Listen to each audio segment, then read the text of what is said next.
Негізі ел ауқымында өтетін түрлі мәжілістердің ішінде дарасы ерекшесі құрылтай деп айтуға болады. Себебі бұл дәл осы құрылтайда ішкі саясат мәселелері көтеріледі.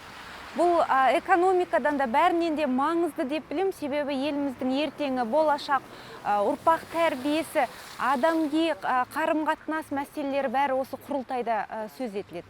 Енді осы жол өткен құрылтайда кезекті рет ел үшін ең маңызды мәселелер көтеріліп отыр.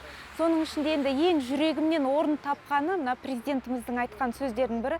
Мәселен, біз халқымыз әрине ерекше, бірақ басқа да халықтар бар, басқа да жұрт бар, олармен да санасу керек.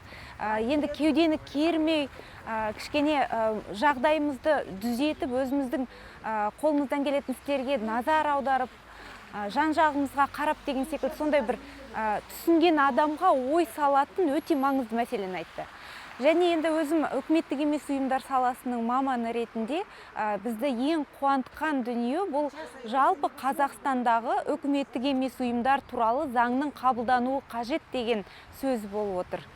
Себебі осы күнге дейін біздің елімізде мына әлеуметтік экономикалық жағынан жалпы ішкі саясат мәселесінде де үкіметтік емес ұйымдардың қосып жүрген еңбегі елеулі, бірақ олар туралы нақты заң жоқ.